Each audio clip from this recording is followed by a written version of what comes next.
Bismillahirrahmanirrahim. Assalamualaikum warahmatullahi wabarakatuh. Alhamdulillahirabbil alamin. Wassalatu wassalamu ala asyrafil anbiya'i wal mursalin wa ala alihi wa ashabihim ajmain, amma ba'du. Bapak, Ibu, Saudara pendengar yang dirahmati Allah Subhanahu wa taala yang mengikuti dan menyimak acara ini, kegiatan ini, sedikit nasihat cara bagaimana kita menjalani kehidupan, bahwa hidup ini banyak ujian dan cobaan. Manusia itu tidak akan pernah lepas dari segala macam bentuk ujian selama hidupnya masih ada, napasnya masih berjalan,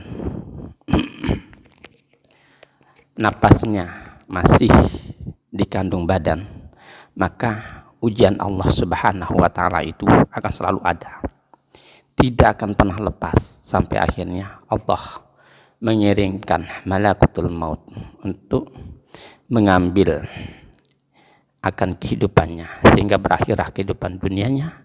Maka itulah akhir dari ujian Allah Subhanahu wa taala.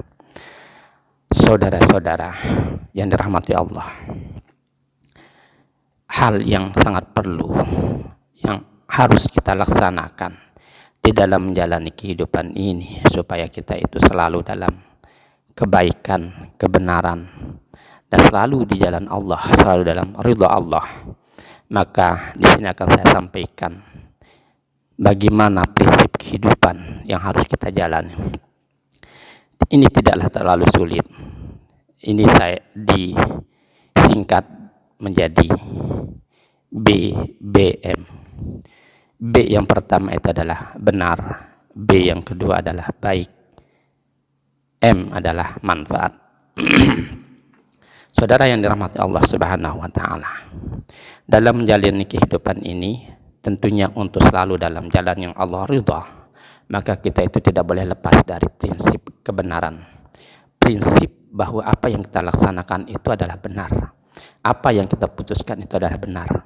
Benar itu mengacu terhadap Al-Quran, mengacu terhadap Al-Hadis, mengacu terhadap nilai-nilai, norma-norma kehidupan yang tidak menyakiti, yang tidak menzolimi. Saudara yang dirahmati Allah Subhanahu wa taala, prinsip benar ini disampaikan oleh Allah Subhanahu wa taala dalam Al-Qur'an, wa kunu ma'as-shadiqin. Hendaklah kamu sekalian selalu bersama orang-orang yang benar. Kenapa demikian? Karena hanya orang yang benarlah dalam menjalani kehidupan itu yang tidak akan pernah tersesat. Orang yang benarlah dalam menjalani kehidupan itu yang tidak akan pernah mengalami kegundahan, tidak ada rasa takut, tidak ada rasa khawatir. Dia selalu bertawakal, berserah diri hanya kepada Allah. Benar, ya, shodiqin adalah orang-orang yang benar. Sebagaimana Rasulullah Sallallahu Alaihi Wasallam, para sahabat, para ulama, para tabiin, mereka itu selalu mengambil jalan yang benar, meninggalkan jalan yang tidak baik. Maka di dalam Al-Quran juga dikatakan, i'dilu faqrabu littaqwa. Berbuat adillah kamu kepada segala sesuatu, pada apapun itu terhadap Allah dan sesama makhluk. Kan itu lebih dekat kepada ketakwaan kepada Allah Subhanahu wa taala. Maka adil itulah kebenaran. Ya, benar kita melakukan sesuatu, ada masalah, ada sesuatu, kita itu tetap konsepsinya, prinsip kita adalah mengambil yang benar, langkah kita yang benar, perbuatan kita yang benar, pikiran kita yang benar. Jadi langkah kita dalam melaksanakan sesuatu, prinsip kita dalam melaksanakan sesuatu, dalam mengambil keputusan terhadap sesuatu itu tidak lepas, harus melalui kebenaran. Jika sesuatu itu tidak benar, jika sesuatu itu tidak baik, maka tinggalkan. Karena sesuatu yang tidak benar, sesuatu yang tidak baik itu datangnya dari syaitan, la'natullah. Maka untuk itulah, sebesar apapun ujian Allah yang kita dapatkan, sebesar apapun masalah yang kita ditimpakan, seperti apapun penyakit yang Allah berikan terhadap kita, jika kita memiliki prinsip kebenaran dalam hati kita ini, maka kita tidak akan tersesat. Kita akan selalu berada dalam kebaikan. Kita akan selalu berada dalam kebenaran. Kita selalu dilindungi oleh Allah Subhanahu wa taala. Seperti para nabi dan rasul yang mendapatkan ujian dan ujian dan ujian, tapi karena prinsip mereka dalam kebenaran, maka mereka tidak bisa disesatkan. Mereka tetap tauhidnya la ilaha illallah, la ilaha illallah. Itulah yang mereka pegang. Itulah kekuatan kita. Sejatinya kekuatan kita adalah mempertahankan keimanan kita kepada Allah Subhanahu wa taala. Selanjutnya, prinsip kita dalam kehidupan ini adalah untuk melaksanakan sesuatu itu adalah baik, kebaikan. Setelah kita mendapatkan sesuatu itu benarnya, maka kita lihat di dalamnya itu, adakah kebaikan di dalam perbuatan yang benar itu? Jika ada kebaikannya, laksanakan. Jika tidak ada kebaikannya, jangan.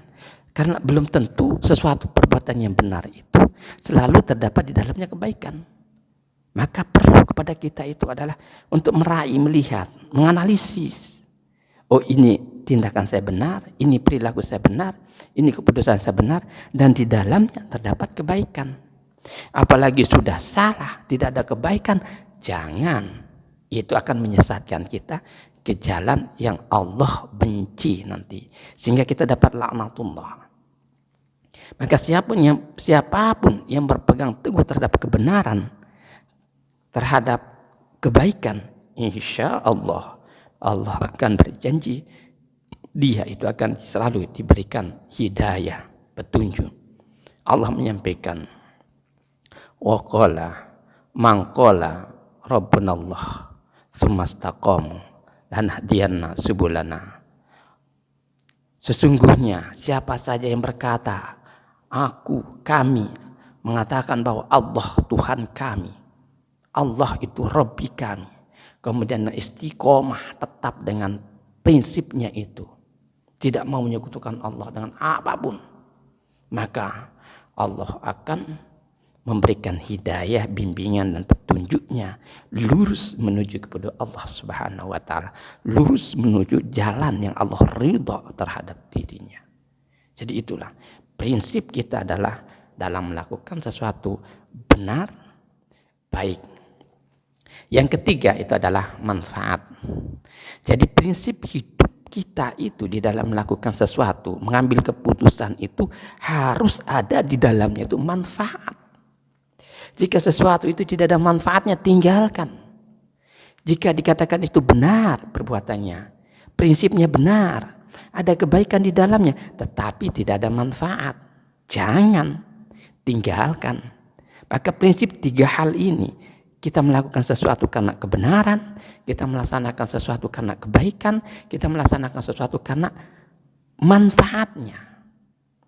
Maka jika tiga hal ini ada, baik, benar, dan manfaat ada di dalamnya sesuatu itu, maka jangan ragu.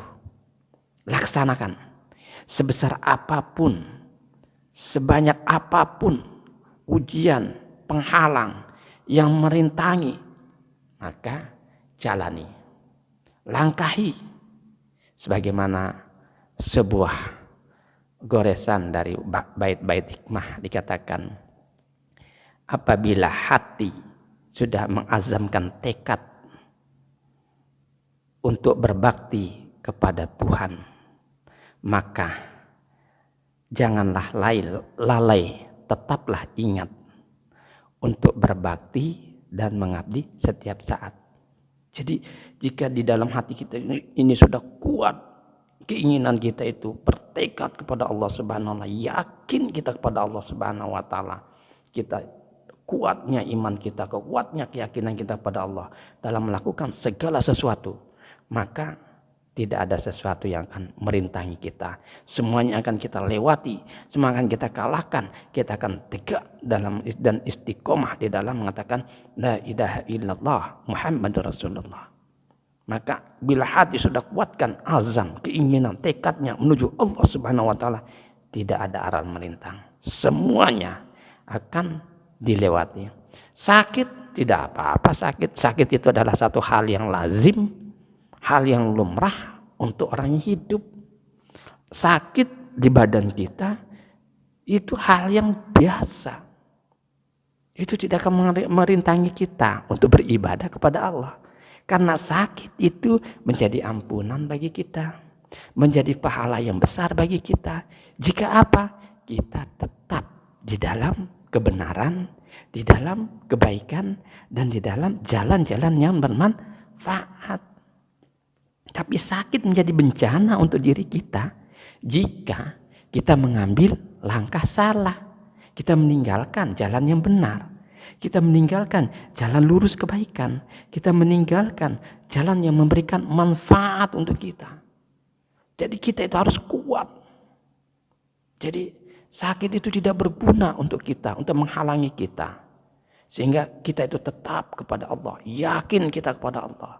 Kita melakukan kebaikan, kita melaksanakan kebaikan, kita berbuat kebaikan. Manfaatnya adalah untuk diri kita. Jadi itu. Jadi kita kuatkan tekad kita, niatan kita. Kita laksanakan dari hati kita yang paling dalam. Kita laksanakan semuanya itu. Kita jangan pernah ragu. Apapun itu, ujian ini hanya sementara. Hujan ini hanya sepintas napas kita di hidung kita. Setelah kita meninggal, kita berharap, ya Allah hidupkan aku kembali untuk beramal. Maka jangan sampai waktu itu terjadi, kita baru mau beramal. Baru kita mau melakukan kebaikan, baru kita sadar. Maka untuk itu sekaranglah sempat kita sadar. Sebelum ajal sampai di tenggorokan kita, sebelum Allah memanggil kita, kita sadar, kita berdoa kepada Allah, ya Allah ampuni aku, ya Allah berikanlah aku kebaikan, ya Allah tuntunlah aku jalanmu yang lurus. Itulah yang harus kita buat. Kita harus bersabar. Sabar itulah kekuatan kita. Kita terus bersabar. Tidak ada sesuatu yang lebih besar dan lebih baik daripada kesabaran. Tidak ada sesuatu yang lebih kuat daripada kesabaran. Maka itulah, kesabaran itulah yang harus kita pegang. Kesabaran itulah yang menjadi kekuatan kita, landasan kita. Kita sakit tidak bisa kemana-mana, tapi dengan hati kita yang sabar, dengan jiwa kita yang ikhlas, kita berdoa kepada Allah, kita bisa dapatkan pahala yang lebih besar daripada mereka yang ada di jalan, yang ada di mana-mana, yang bergerak dengan langkah dan lain sebagainya. Tetapi mereka diberikan kesehatan, keafiatan, tapi tidak digunakan untuk kebaikan, tidak digunakan untuk satu hal yang bermanfaat untuk dirinya. Maka itu adalah kerugian yang nyata. Maka perlu kita itu memperbaiki hati kita. Ini kita perbaiki hati kita, perbaiki. Gimana kita koreksi diri kita, kebaikan kita bagaimana, kelemahan kita di mana, keburukan kita di mana, seperti apa kita koreksi. Nah, itulah yang harus kita buat. Kita koreksi diri kita. Kemudian dengan kuatnya kekuatan tekad kita, azam kita, itulah kita berangkat dengan hati kita menuju Allah Subhanahu wa taala. Sehingga dengan kekuatan itulah kita bisa untuk tidak lalai, tidak lupa kepada Allah, tapi kita tetap ingat oleh Allah Subhanahu wa taala. Bagaimana caranya? Kita bisa berzikir dengan lidah la ilaha illallah, la ilaha illallah, atau membaca tasbih. Dua kalimat yang ringan diucapkan, besar timbangannya di sisi Allah Subhanahu wa taala dan sangat dicintai oleh Allah Subhanahu wa taala, yaitu subhanallah wa bihamdi subhanallahil azim. Itu kita baca sambil duduk nonton TV, subhanallah wa bihamdi subhanallahil azim, subhanallah wa bihamdi subhanallahil azim. Itu kita baca. Kemudian kita sambil jalan kita la ilaha illallah, la ilaha illallah, sehingga lidah kita ini, lisan kita ini tidak pernah kering daripada berzikir menyebut Allah. Dan kita gunakan ingatan kita ini untuk selalu mengingat Allah. Kita jadikan hati kita ini terhubung dengan Allah. Kita bisa melatih diri kita dengan contoh, kita zikir zikir yang tidak kedengaran, sehingga orang tidak mengetahui kalau kita itu berzikir. Kita seperti tarik nafas. Tapi ketika tarik nafas itu, hati kita Allah, pikiran kita Allah. Kemudian kita hembus nafas, kita latih diri kita itu Allahu.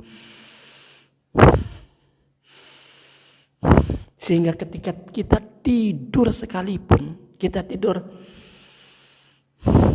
kita Allahu tidur, dan mulai dari tidur dengan konsentrasi yang fokus, pikiran hati kita dengan napas kita Allahu, mulai dari tidur sampai kita bangun, badan kita tidur, hati kita tetap zikir kepada Allah, napas kita tetap zikir kepada Allah, Allahu.